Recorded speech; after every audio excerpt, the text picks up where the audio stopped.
Dear student, यह video आपके लिए बहुत ही इम्पॉर्टेंट होगा क्योंकि मैं आपको पढ़ाने जा रही हूँ पंक्चुएशन का थर्ड फॉर्म। और इस पंक्चुएशन वाले पार्ट में मैं आपको पढ़ा रही हूँ कामा। और कामा का यूज़ कहाँ किया जाता है, कैसे किया जाता है, इस सब के बारे में मैं आपको 2 वीडियो में बता चुकी हूँ। और इस वीडियो में मैं आपको बताने वाली हूँ रूल नंबर 8 7 तक हमारा हो गया है। एकदम डिटेल से फुल कॉन्सेप्ट के साथ हम पढ़ रहे हैं, जिससे कोई भी पंक्चुएशन पार्ट से रिलेटेड अगर हमारा कोई क्वेश्चन है तो वह कभी भी गलत नहीं हो सकता है और आप आसानी से उसे सॉल्व कर सकते हैं। तो चलिए विदाउट एनी डिले हम इस वीडियो को स्टार्ट करते हैं। यहाँ पर देखिए हमारा रूल है रूल नंबर 8। कौन सा रूल है? Rule number 8। और यहाँ पर देखिए क्या कहा जा रहा है कि डेट के लिए, डेट जानते ना, डेट यानी दिनांक या तारीख।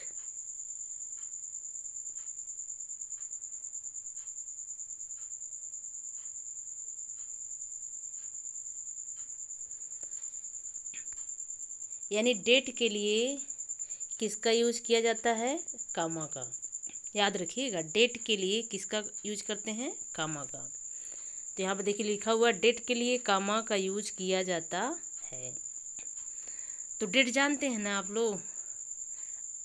अरे कोई डेट नहीं बोलते आप लोग? जैसे मान लीजिए कि यहाँ पर एग्जांपल में मैं लिखी हूँ, यहाँ पर लिखा हुआ जुलाई 28, है ना।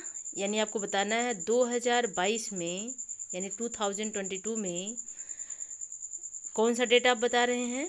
जुलाई 28।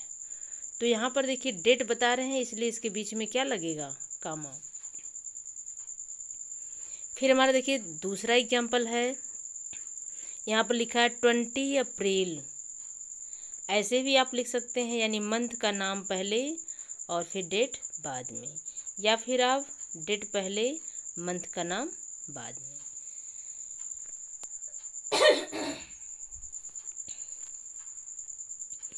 तो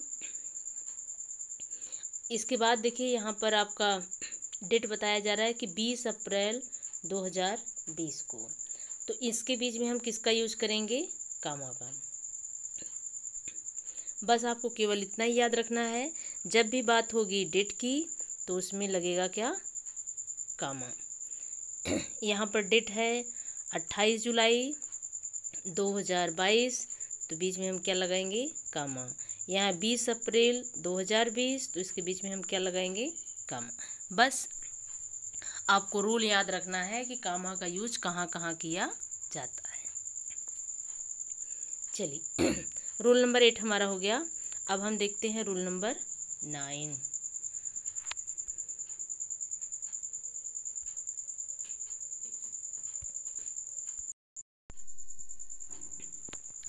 यहाँ पर आपका देखिए रूल नंबर 9 है। और इस रूल नंबर 9 में देखिए आपसे क्या कहा जा रहा है। यहाँ पर है कि लेटर में, मान लीजिए आप कोई क्या लिख रहे हैं? लेटर यानी पत्र।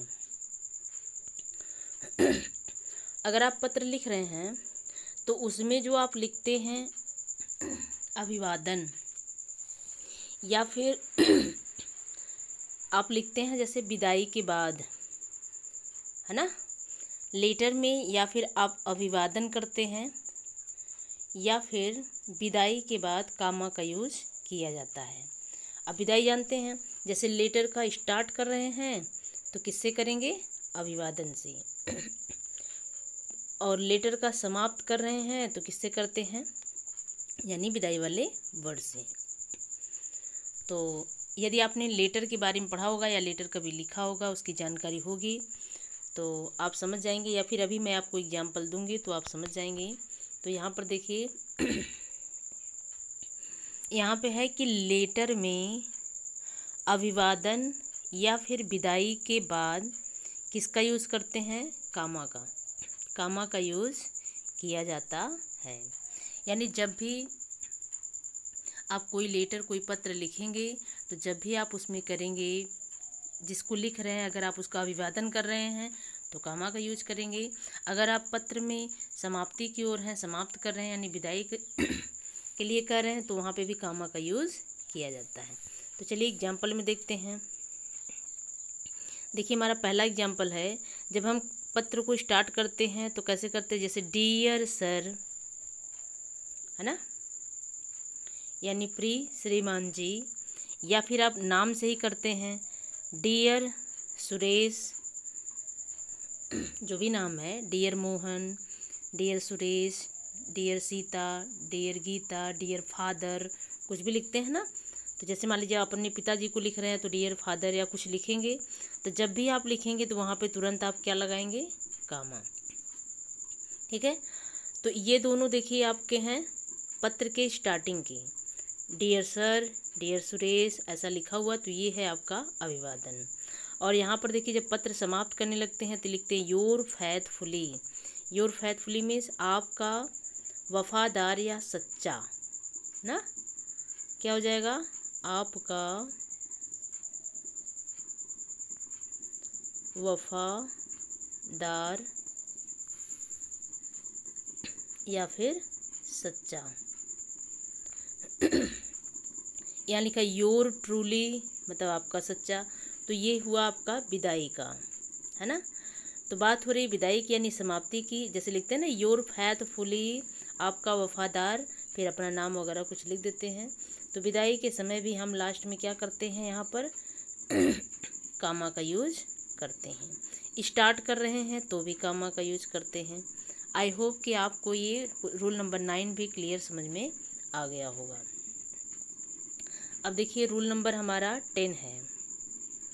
रूल नंबर 10 देखिए क्या कह रहा है, यहाँ पर है कि वर्ब का ओमिशन होने पर, वर्ब जानते हैं ना, क्रिया, वर्ब मीन्स क्या होता है, क्रिया। क्रिया का जब हम ओमिशन करते हैं, ओमिशन यानी ओमिशन मीन्स होता है गायब करना, यानी शामिल न करना। तो जब हम क्या करते हैं, ओमिशन करते हैं किसका, यानी जब हम वर्ब का ओमिशन करते हैं, यानी वर्ब को गायब कर देते, हटा देते हैं, यानी तो ओमिशन होने पर सब्जेक्ट के बाद हम किसका यूज करते हैं, कामा का यूज किया जाता है, यानी करते हैं।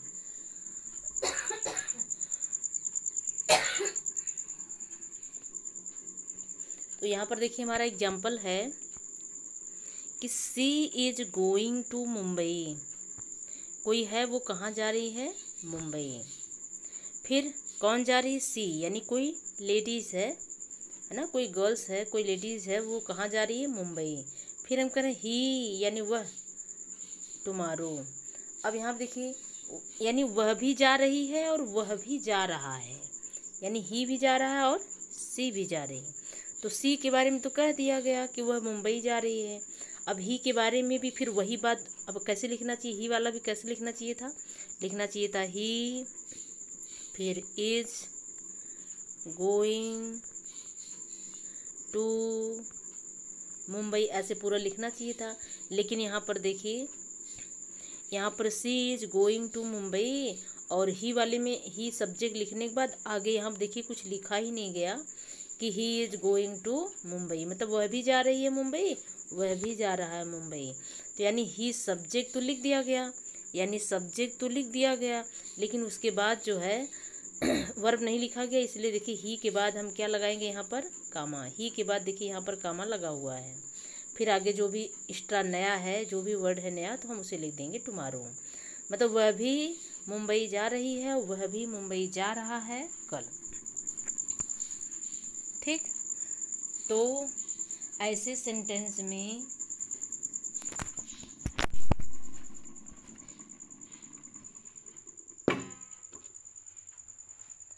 तो जो ऐसे सेंटेंस होते हैं, ऐसे सेंटेंस में जब भी सब्जेक्ट के बाद वर्ब नहीं लिखा जाएगा, यानी वर्ब का क्या कर दिया जाएगा, ओमिशन, तो वहाँ पर हम क्या करते हैं, तो हम वहाँ पे क्या करते हैं, कामा का यूज करते हैं।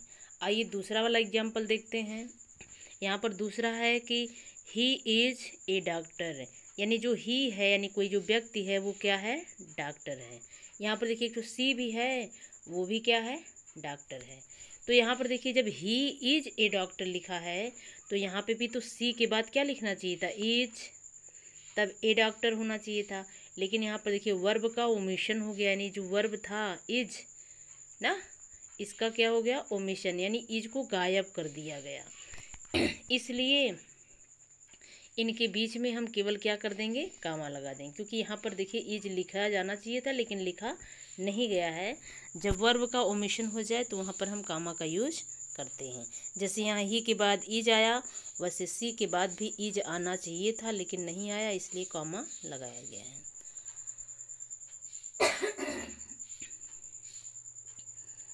अब देखिए हमारा रोल नंबर है 11। देखिए क्या करा है, मान लीजिए क्वेश्चन टैग के पहले, अब कितने लोगों को तो ये भी नहीं मालूम होगा कि क्वेश्चन टैग क्या होता है। ठीक है, मैं यहाँ पर समझाती हूँ आपको। अगर आपने क्वेश्चन टैग लेसन नहीं पढ़ा है तो प्लीज़ कमेंट बॉक्स में कमेंट करिएगा, मैं आपको क्वेश्चन टैग वाले जो चैप्टर है मैं उसे डिटेल से आपको बिल्कुल पढ़ा दूँगी। तो क्वेश्चन टैग के पहले किसका यूज करते हैं, कामा का यूज करते हैं। क्वेश्चन टैग के बाद किसका यूज करते हैं, कामा का। सॉरी गाइस, दरअसल क्या है कि मौसम थोड़ा चेंज है और इस समय जो है फीवर और सर्दी जुकाम से परेशान है, इसलिए बार बार बीच में आपका वीडियो जो है डिस्टर्ब हो जा रहा है। तो एग्जांपल देखिए, ही इज़ फाइन। अब कह रहे हैं कोई ही है, वह फाइन है, एकदम मस्त, ठीक है। और फिर कह रहे हैं क्वेश्चन टैग का मतलब होता है, यानी क्वेश्चन टैग में कामा लगाते हैं तो यहाँ पे कामा हो गया। फिर उसी बात को ये देखिए अफर्मेटिव में है, पहला सेंटेंस किस में है,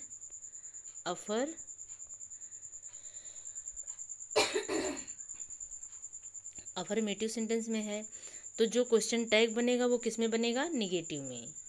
ठीक है, और निगेटिव वाले में हम फिर सब्जेक्ट नहीं लिखते हैं, बस उसी को हेल्पिंग वर्ड से स्टार्ट करते हैं और नेगेटिव सेंटेंस में बोलते हैं। सब्जेक्ट पहले नहीं बोले क्योंकि वो इंट्रागेटिव में होता है। जो क्वेश्चन टैग होता है वो किस में रहेगा, इंट्रागेटिव में। तो यहाँ पर देखिए हेल्पिंग वर्ड पहले लिखा गया, इज नॉट, क्या नहीं है, ही मीन्स वह। यहाँ पर कहा जा रहा है कि ही इज़ फाइन, वह अच्छा है, और फिर यहाँ पे कामा लगाया गया, क्यों, क्योंकि हम बनाने जा रहे हैं क्वेश्चन टैग। तो क्वेश्चन टैग का मतलब होता है हेल्पिंग वर्ड से स्टार्ट होगा। अगर ये अफर्मेटिव में है तो ना, अगर ये अफर्मेटिव में है तो ये वाला किस में बनेगा, निगेटिव में। और अगर पहला वाला निगेटिव में है तो क्वेश्चन टैग वाला हम बनाएंगे किस में, अफर्मेटिव में। तो इसलिए हमारा जो पहला वाला सेंटेंस है वो किस में है, अफर्मेटिव में है, तो हम किस में बनाएंगे, निगेटिव में। तो हो गया इज़ नॉट ही, क्या वह नहीं है, यानी कहने का मतलब वह है। फिर देखिए सी हेल्प्ड मी, उसने मेरी मदद की, है ना। फिर यहाँ पे कह रहा है डिड नॉट सी, क्या उसने नहीं किया, यानी कहने का मतलब क्या उसने नहीं किया, यानी उसने तो हमारी मदद किया। तो ऐसा लिखा, सी हेल्प्ड मी, उसने मेरी मदद की, डिड नॉट सी।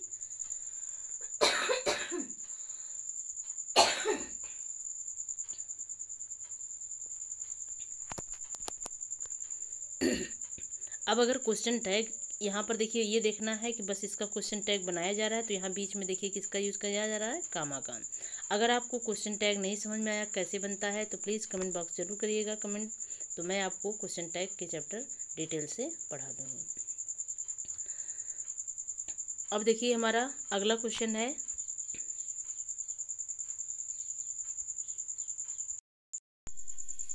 तो यहाँ पर रूल देखिए आपका रूल नंबर 12 है, जिसमें ये कहा जा रहा है कि जब डायरेक्ट स्पीच को वाक्य से अलग करने के लिए कामा का यूज किया जाता है। आपको याद रखना है कि जब भी डायरेक्ट स्पीच जो होता है, जब उसे हम वाक्य से अलग करते हैं तो वहाँ पर हम किसका यूज करते हैं, कामा का। जैसे कि आप डायरेक्ट इनडायरेक्ट पढ़े होंगे और वहाँ पर देखिए वहाँ क्या, यहाँ पर हम खुद ही एग्जाम्पल लिखे हुए हैं। यहाँ पर देखिए जैसे ही सेड, उसने कहा, ये हमारा एक सेंटेंस हो गया। फिर एक सेंटेंस है आई शैल हेल्प यू, और ये हमारा दूसरा सेंटेंस है। तो इसमें जो ये हमारा है और ये जो हमारा है, ये हमारा है आपका ये है आपका रिपोर्टेड स्पीच है। क्या है? Reported speech. तो जो रिपोर्टेड स्पीच होता है उसे हम डबल इन्वर्टेड कामा के अंदर बंद रखते हैं। और ये जो हमारा है ये है आपका रिपोर्टिंग वर्ब।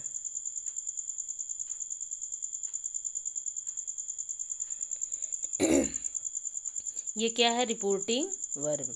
तो जो ये रिपोर्टिंग वर्ब है और ये रिपोर्टेड स्पीच है, तो हम क्या करते हैं, इसे कामा लगाकर अलग रखते हैं।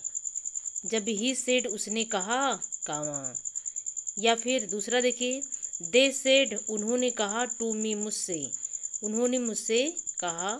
अब क्या कहा हम कामा लगाएंगे, फिर डबल इन्वर्टेड कामा में बताएंगे कि क्या कहा। जैसे इसमें है ही सेड उसने कहा, अब क्या कहा देखिए यहाँ पर डबल इन्वर्टेड कामा में लिखा गया है। तो हम जो ये है ये आपका रिपोर्टिंग वर्ब है, इसे हम कामा से कामा लगाकर इस रिपोर्टेड स्पीच से अलग कर देते हैं।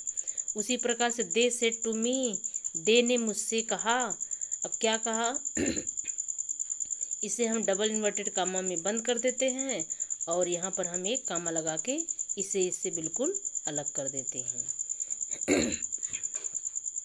जैसे कि जो रिपोर्टिंग वर्ब होता है वो एक कामा लगाकर बिल्कुल अलग होता है, जो रिपोर्टेड स्पीच होता है वो डबल इन्वर्टेड कामा के अंदर बंद होता है। तो ये हमारा रिपोर्टेड स्पीच है और ये हमारा रिपोर्टिंग वर्ब है। तो याद रखिएगा, रिपोर्टेड स्पीच से जब इस सेंटेंस को अलग किया जाता है तो क्या लगाते हैं? कामा। आई होप कि आपको रूल नंबर 12 भी समझ में आ गया होगा। अब देखते हैं हम रूल नंबर 13। और देखिए 13 रूल आपसे क्या कर रहा है कि दो क्लॉजेज के बीच में भी किसका यूज करते हैं? कामा का यूज किया जाता है। अब बात यह है कि दो क्लॉज होते क्या, यानी क्लॉज क्या होते हैं।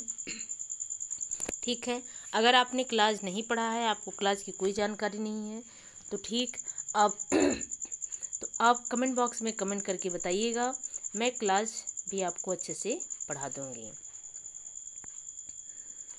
फिलहाल शॉर्ट में हम आपको बताते हैं, क्लॉज यानी एक सेंटेंस होता है, एक और सेंटेंस यानी जो सेंटेंस होते हैं इसे भी हम क्लॉज कह सकते हैं, कह सकते नहीं यानी है, और ये भी हमारा क्या है?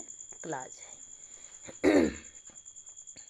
जिसमें कम से कम एक सब्जेक्ट होता है, एक वर्ब होता है ना, ऑब्जेक्ट हो या ना हो, इसमें भी सब्जेक्ट वर्ब ऑब्जेक्ट हो या ना हो, इसे ही हम क्या कहते हैं? क्लॉज कहते हैं।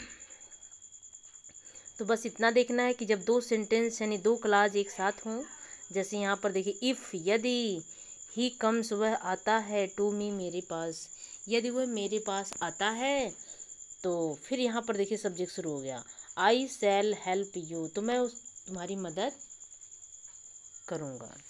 तो यदि वह मेरे पास आता है तो मैं उसकी मदद करूँगी, है ना, तो मैं तुम्हारी मदद करूँगी। अब यहाँ पर ये सब्जेक्ट है, ये वर्ब है, ये ऑब्जेक्ट है ना, तो यानी एक क्लॉज हो गया। फिर यहाँ पर देखिए सब्जेक्ट आई है और शैल हेल्प आपका वर्ब है, यू क्या है? आपका ऑब्जेक्ट है। तो ये भी आपका क्या हो गया? यानी एक क्लॉज हो गया। तो ये भी आपका क्या है? एक क्लॉज हो गया, है ना। तो ऐसे में जब एक क्लॉज ये हो गया और एक क्लॉज ये हो गया तो इसके बीच में हम क्या लगाएंगे? कामा।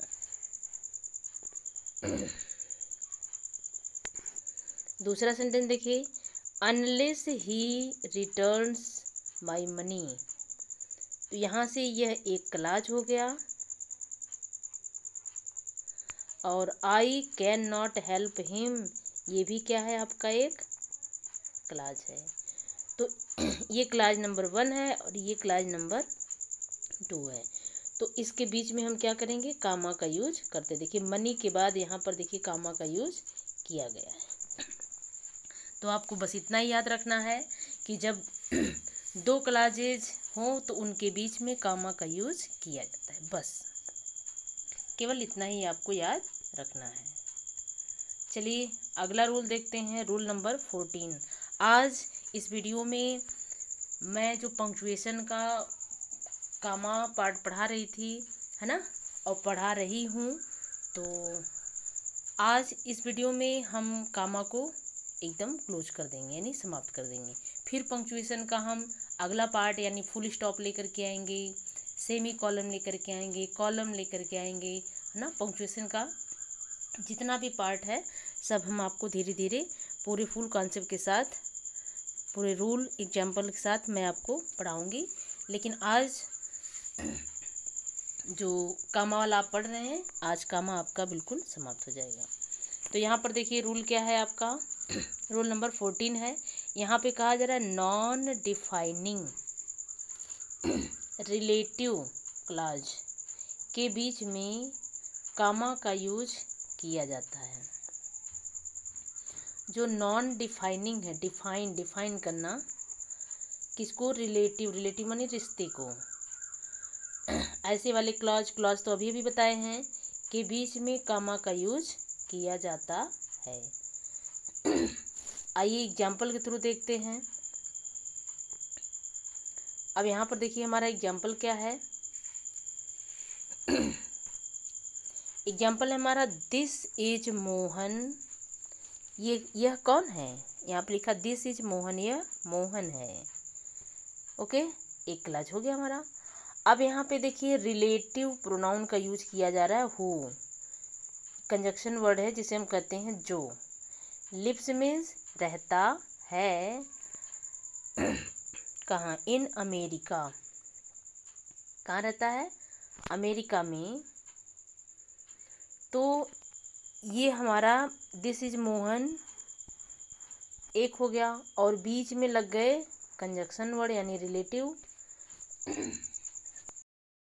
फिर रिलेटिव क्या है आपका, रिलेटिव है आपका हु, जो,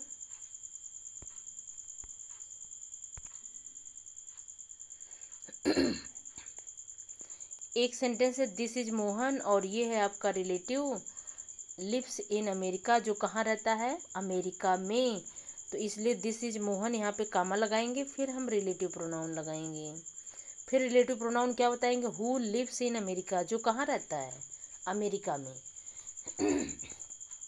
तो यहाँ पर हम कामा फिर लगाएंगे, फिर लिखेंगे विल हेल्प यू, वह तुम्हारी क्या करेगा, मदद करेगा। जैसे यहाँ पर सब्जेक्ट है माई सिस्टर, मेरी बहन। दूसरा एग्जाम्पल है मेरी बहन। अब क्या मेरी बहन, अब यहाँ देखिए बीच में कामा लगाएंगे, क्यों लगाएंगे, क्योंकि यहाँ पर रिलेटिव प्रोनाउन फिर आ गया। वो जो इज ए टीचर, क्या है, एक टीचर है यानी एक अध्यापिका है। फिर यहाँ पे कामा लगाएंगे, इज कमिंग, आ रही है। ओके, अगर क्लियर नहीं हुआ तो फिर से देख लीजिए। यहाँ पर दिस इज मोहन, यह मोहन है, और यहाँ से देखिए हमारा रिलेटिव प्रोनाउन शुरू हो गया, क्या, हु लिव्स इन अमेरिका। मतलब ये हमारा दिस इज मोहन, यह मोहन है, विल हेल्प यू, जो तुम्हारी क्या करेगा, यह मोहन है, विल हेल्प यू, तुम्हारी मदद करेगा। इतना लिखा हुआ है। लेकिन ये जो बीच वाला यहाँ से यहाँ तक है, अमेरिका तक, ये आपका क्या है, रिलेटिव, क्या है, रिलेटिव। अभी रूल में हम आपको बताए थे, एक बार फिर से देख लीजिए। यहाँ पे नॉन डिफाइनिंग क्या है, नॉन डिफाइनिंग रिलेटिव क्लॉज, जिसका डिफाइन नहीं किया गया था, है ना, लेकिन वो उसमें आ रहा है बीच में बताने के लिए तो वहाँ पर हम किसका यूज करते हैं, कामा का यूज करते हैं।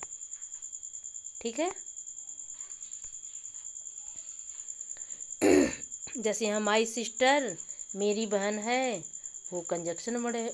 हु इज टीचर, जो कौन है, यहाँ पे लिखा my sister is coming, my sister is coming, मेरी बहन आ रही है।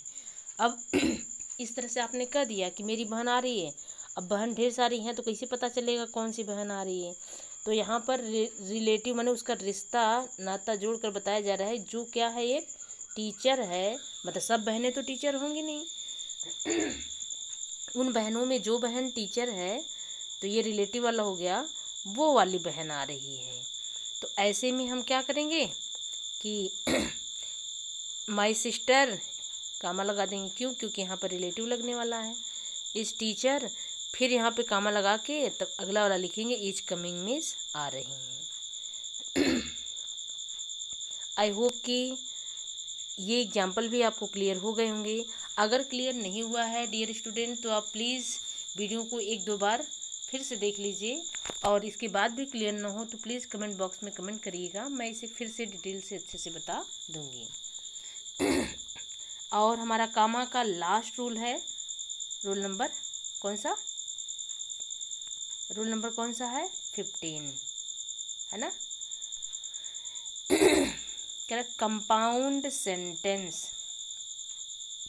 कौन से sentence, compound sentence.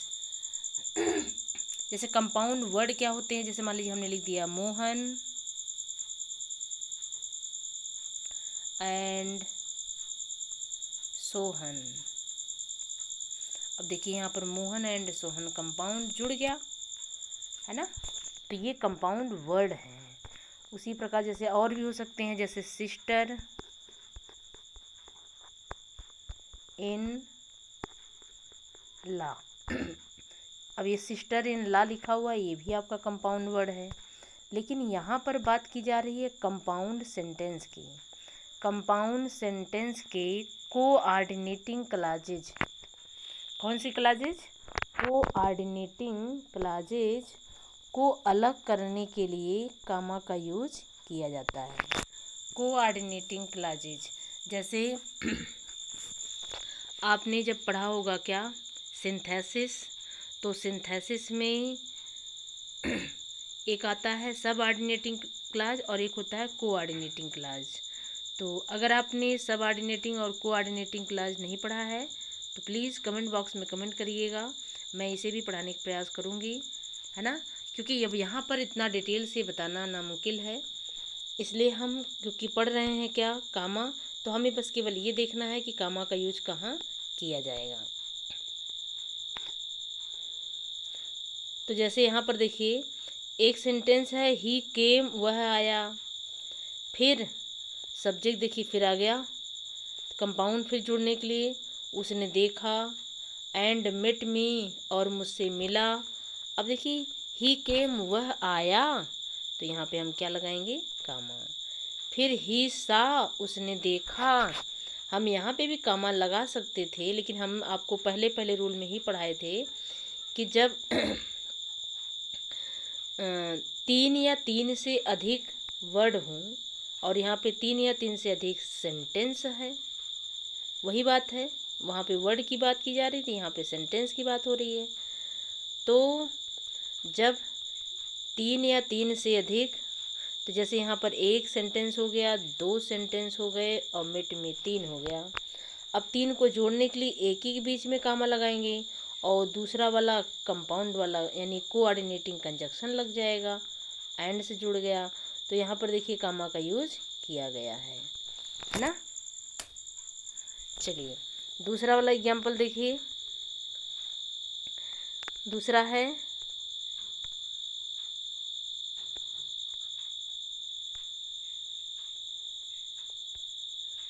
One minute guys, हाँ चलिए।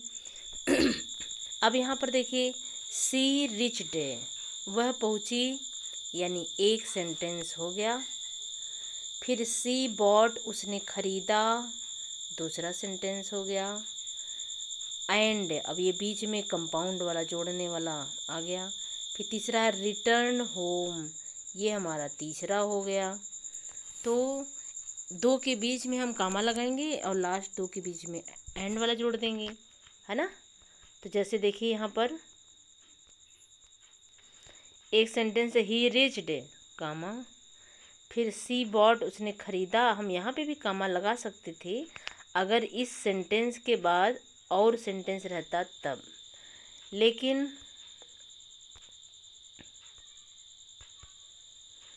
यहाँ पर दो सेंटेंस हैं जिनके बीच में कामा लगाएंगे और तीसरे वाले और इस सेंटेंस के और इस सेंटेंस के बीच में एंड आ गया, इसलिए कामा का यूज़ नहीं किया जाएगा।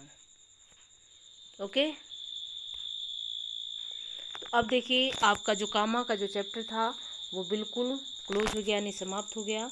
अब हम पंक्चुएशन का दूसरा पार्ट स्टार्ट करेंगे और आई होप कि आपको कामा का जो वीडियो होगा अच्छा लगा होगा, क्योंकि इससे पूरे रूल मैंने एकदम, है ना, क्रम वाइज आपको बता दिए। अब कामा से रिलेटेड आपको कोई भी प्रॉब्लम नहीं होगा। और अगर अभी तक भी आपने हमारी वीडियो को लाइक नहीं किया तो प्लीज़ एक बार वीडियो को लाइक कर दीजिए, अपने दोस्तों में शेयर ज़रूर करिएगा। और इसी तरह हम आपको लिए फिर से दूसरा वीडियो लेकर के आएंगे। तो चलिए आज के लिए बस इतना ही, फिर मिलते हैं आपसे नेक्स्ट वीडियो में।